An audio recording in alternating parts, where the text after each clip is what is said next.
이 존재가 뭐라고 그러냐면 내게 부족함이 없대요. 내가 부족함이 없으리로다. 없을 것이로다. 내게 부족함이 없을 것이로다 라고 하는 거예요. 내게 부족함이 없습니까? 아니요. 무수히 많아요. 무수히 많은데 내게 부족함이 무수히 많지만 하지만 내게 부족함이 없어요. 왜 그래요? 왜냐하면 그것이 아버지가 나에게 주신 것이기 때문에 그렇다 이 말입니다. 이 시편 23편이 얼마나 위대한 시편 23편 1편이 얼마나 위대한 것이냐라고 하는 것을 이해하려면 내게 부족함이 없다라는 그 고백이 어떤 경험 후에 나온 것인가라고 하는 것을 알아야 되는 거예요. 그게 바로 그 위에 있는 시편 22편에 있어요. 22편 1절부터 보세요. 내 하나님이여 하나님이여 어찌 나를 버리셨나이까. 여기는 예수님의 십자가상에서 한 이야기들이 많이 나와 있습니다. 그래서 예수님의 십자가상의 십자가의 죽음을 여기 예표하는 시편이 시편 22편이에요. 그런데 그리스도인의 관점에서 바라보면 이제 그리스도인이라는 존재가 여호와가 나의 목자시다. 그래서 나에게 부족함이 없다 라는 그 고백이 나로부터 진실로 내 영혼육으로부터 솟아져 나올 때 그 고백이 어떤 경험을 통해서 어떤 깨달음을 통해서 나온 것인가 라고 하는 걸 여러분들이 이해해야 그것이 얼마나 위대한 고백인가를 이해할 수 있단 말이에요. 그는 하나님이 자신을 버린 경험을 해야 돼요. 어찌 나를 돕지 아니하시며 내 신음소리를 듣지 아니하시나이까. 하나님이 나를 돕지 않으신다라는 경험이 있어야 돼. 내 신음소리를 듣고 있지 않다라는 경험이 있어야 돼요. 그러면 그 얘기는 뭐냐면 하나님에게 도움을 구했다는 뜻이고 하나님에게 신음소리를 멈추게 해달라는 간구를 했다는 뜻이고 하나님 아버지 나를 버리지 말아달라고 간절히 애원하며 붙잡고 소리 지르고 외쳤다란 뜻이에요. 2절에 나와 있어요. 내가 낮에도 부르짖고 밤에도 잠잠하지 아니하였다. 그런데 아버지가 응답하지 않았던 경험이 있는 거예요. 그 경험을 한 그 사람이 자신을 어떻게 생각하는가 라고 하는 것을 우리가 봐야 되는데 이 사람이 생각할 때 하나님 아버지는 이스라엘의 찬송 중에 계셨던 자고 거룩하신 존재고 4절에 보면 우리 조상들이 기도하면 건져주셨던 분이다. 그래서 부르짖으면 수치를 당하지 않도록 이렇게 해주신 하나님 아버지 당신 아닙니까? 그런데 나는 벌레 같은 삶을 지금 살고 있다.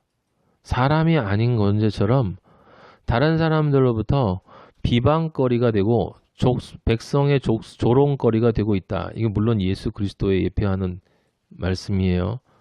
하지만 그리스도인은 그리스도와 같은 길을 가기 때문에 같은 존재가 되는 거야. 7절에 보면 나를 보는 자는 다 나를 비웃어. 보는 사람마다 날 비웃어요.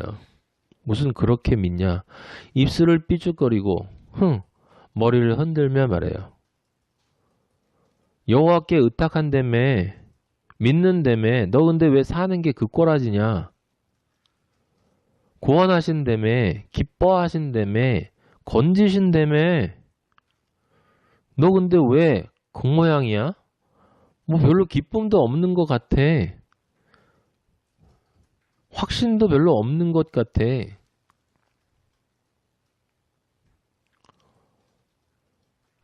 그런 소리를 듣는다는 말이고 그런 경험을 했다는 말이죠.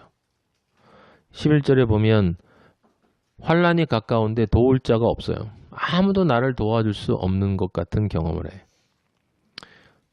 많은 황소가 나를 에워싸며 힘센 소들이 나를 둘러쌌고 벌림이 찢으며 부르짖는 사자 같다. 수많은 사탄으로부터의 공격을 당하는데 그것에서 벗어날 길이 막막한 상태로 지금 처절하게 쓰러져 있는 상태예요. 그래서 14절에 물같이 쏟아졌어.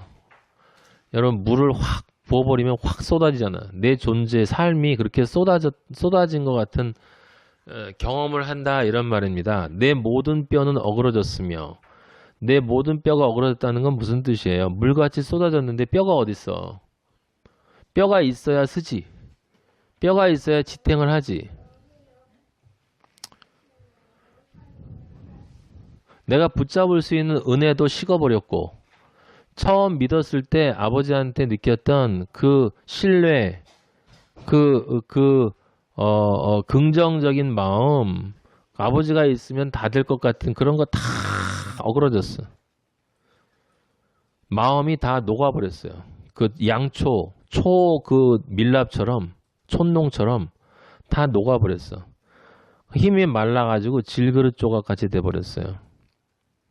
그리고 아버지에 대한 이야기를 진리를 선포해야 되는데 혀가 입천장에 붙어버려가지고 떨어지질 않아요. 안 떨어진다는 이야기예요.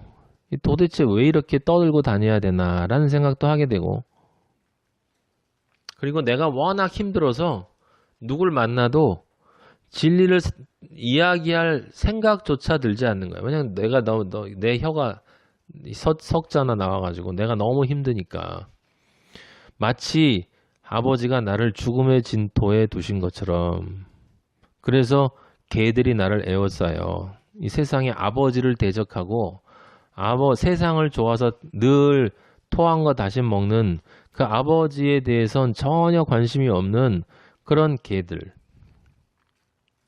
그리고 내 수족을 찔러요. 예수 그리스도도 옆구리를 찔리셨잖아요. 그렇게 우리가 사람들로부터 찔림을 당하고 세상에 있는 많은 문제들로 인해서 내가 이제 내세울 수 있는 게 없고 수치밖에 남질 않아요. 그래서 겉옷하고 속옷은 다 벗겨지고 그런 상태에서 22장 19절에 보면 나를 도와달라고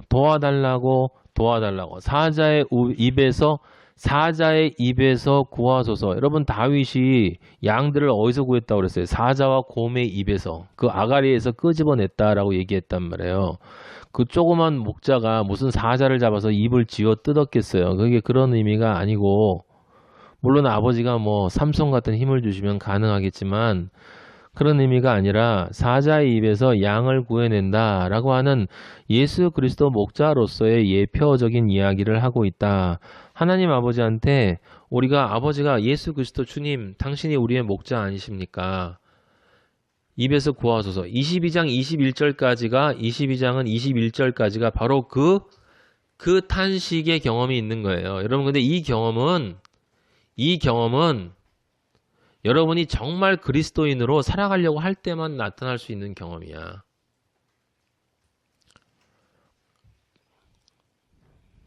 그래서 이 경험도 아무나 할 수 있는 경험이 아니에요. 예. 근데 그 경험을 한 사람이 아버지께 간구할 때 아버지가 주께서 여기 반전이 일어나는 거예요. 22장 21절 이후에는 반전이에요. 주께서 내게 응답하시고 들소의 뿔에서 구원하셨나이다 라고 하는 것입니다.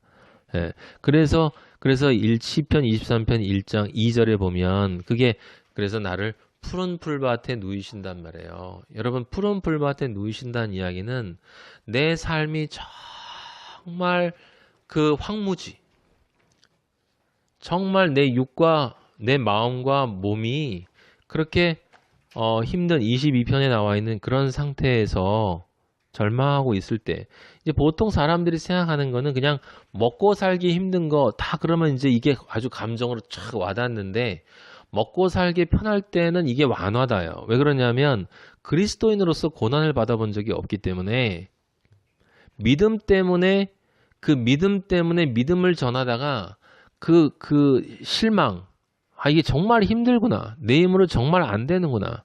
아무리 외쳐도 이게 정말 변하질 않는구나. 그런 것을 경험할 때 도대체 내가 뭔가 무엇을 할 수 있는가? 왜 아버지는 나한테 이런 일을 시키시는가? 아버지는 모든 것을 하실 줄 알면 모든 것을 그냥 혼자 하시면 안 되는가?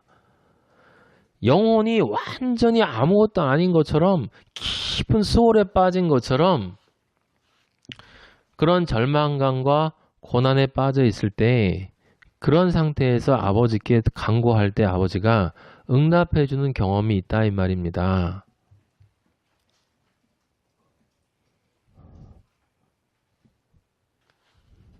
뭐라고요? 그래, 내가 다 안다 하더라. 그건 경험을 해야 아는 거예요. 다 안다 하더라. 그 말을 누가 몰라. 말도 그럴듯하고.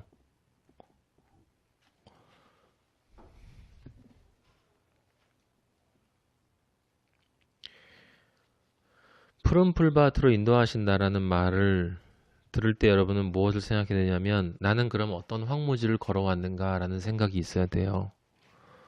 아버지가 인도하시는 나의 푸른 풀밭은 어디인가? 내가 푸른 풀밭으로 오기 전까지 걸어왔던 황무지는 어디인가? 그 황무지는 내 몸과 마음은 굉장히 푸른 풀밭일 가능성이 높아요. 지금 이 푸른 풀밭은 내 영혼은 푸르지만 내 마음과 몸은 전혀 푸르지 않을 가능성이 높아요. 근데 그게 나의 여호와가 나를 푸른 풀밭으로 인도하신다 라고 정말 기쁨으로 이렇게 이야기할 수 있어야 한다는 거죠. 풀밭은 뭡니까? 풀밭은 아버지가 주시는 이 음식 아닌 음식. 들어오고 나가며 꼴을 얻는다. 예? 아까 우리가 읽었던 요한복음, 그 요한복음 그 진짜 목자는 예? 그 양들에게 들어오고 나가고 꼴을 먹인단 말이야. 먹을 것을 줘요. 먹을 것을. 진짜 먹을 것. 하늘의 양식을 주는 거야. 하늘의 양식을. 정말 생명이 되는 말씀을 주는 것이지요. 진짜 생명이 되는 말씀을 주는 것. 그 풀밭이라는 것이 많이 있겠습니까? 여러분 광야 40년이라는 말을 생각하면 그 광야의 풀밭이 얼마나 되겠나라는 생각을 우리는 해봐야 되는 거예요. 하지만 아버지가 우리에게 풀밭을 푸른 풀밭으로 인도하시고 그렇게 해서 아버지의 많은 양식을 먹고 나면 쉴만한 물가는 뭡니까? 안식, 진짜 안식. 생명의 양식을 주실 뿐만 아니라 아버지는 우리에게 진정한 안식을 주신다고요. 안식. 그래서 3절에 내 영혼을 소생시킨다라는 말이 나오는 거예요. 그 전에 내 영혼이 어땠다는 말이에요. 죽었다는 말이에요. 죽은 것과 같은 상태였었다라고 하는 것입니다. 그런데 23편 1편에 바로 그 믿음이 있다라는 거예요. 그리스도인은 그 믿음. 그 자기의 삶에서 경험했던 그 믿음이 있다라고 하는 거죠. 그래서 그런 상황이 또다시 온다 하더라도 아버지는 나를 푸른 풀밭으로 인도하시고 쉴만한 물가로 나에게 안식을 주시는 그런 분이라는 것에 대한 믿음이 확고하게 있다라고 하는 것이고 그래서 결국은 아버지가 다시 내 영혼을 소생시키고 자기 이름을 위해서 자기 이름이 뭔데요?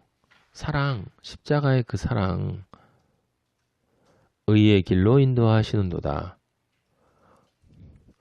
영원히 살아나는 자가 누구예요? 영원히 살아나는 자는 자기 영혼이 죽었음을 아는 자예요. 죽어 있었음을 아는 자. 근데 우리가 지금 여기 있는 시편에 있는 이야기가 죄인이 복음을 듣고 구원받는 이야기가 아니잖아요. 이거는 이미 구원받은 그리스도인이 자기의 삶 속에서 그리스도인으로 살아갈 때 경험할 수밖에 없는 그 수많은 어려움 속에서 마치 영혼이 죽은 것과 같은 그러한 상태에 빠졌을 때 하지만 그 안에서 이 세상 그 누구도 가질 수 없는 그 초월적인 그 믿음의 담대함을 가지고 여호와는 나의 목자시다. 여호와는 나의 목자시다. 나는 시편 22편의 경험을 이미 했다. 내게 부족함이 없다. 그 믿음이 내 안에 내 마음으로 믿는 게 아니잖아요. 이 썩어질 마음으로 어떻게 믿습니까? 그 말씀을 내 안에 들어와서 그냥 받아들이고 그것이 살아 움직이도록 내가 나를 맡기는 거지. 그 말씀에다 맡기는 거지. 그 말씀에 맡길 때 그때 그 말씀이 나를 푸른 풀밭, 말씀이 양식이 되어주고 그 말씀이 곧 바로 안식이 된다 이 말이에요. 푸른 풀밭이 어디 있어요? 이 3절에 2절에 푸른 풀밭이 어디야? 1절이잖아. 푸른 풀밭이 1절이에요. 여호와는 나의 목자시니 내게 부족함이 없으리도다라는 그 말씀이 푸른 풀밭이고 그 말씀이 안식이에요. 그 말씀이 나한테 살아 움직일 때 그 말씀이 내 영혼을 소생시키고 그 사랑의 십자가이기 때문에 그 말씀 자체가 사랑의 십자가이기 때문에 의의 길 이게 얼마나 기독교인들 사이에서 추상적으로 의로운 존재 의의 길 여러분들은 제발 좀 정확하게 알고 설명을 해주라면 제가 여러 번 얘기했어요. 의의 길이 뭡니까? 예수 그리스도가 앉아 계시고 그 예수 그리스도의 발에 나드향을 뿌리고 자신의 머리카락으로 그것을 닦고 있는 그 마리아의 모습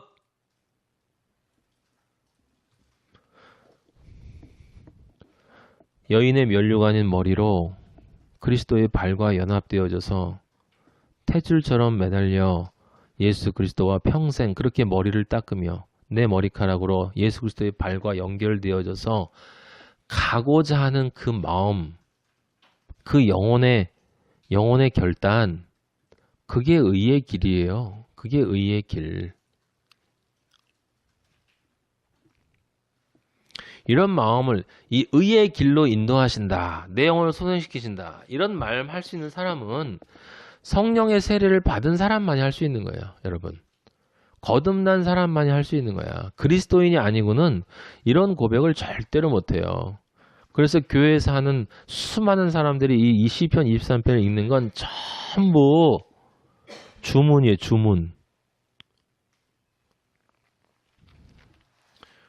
성령을 받은 사람은 우리 요한복음 16장에 다 나와 있지만 죄에 대해서 알고 지금 얘기한 바로 그 의에 대해서 알고 그리고 심판에 대해서 알게 돼요.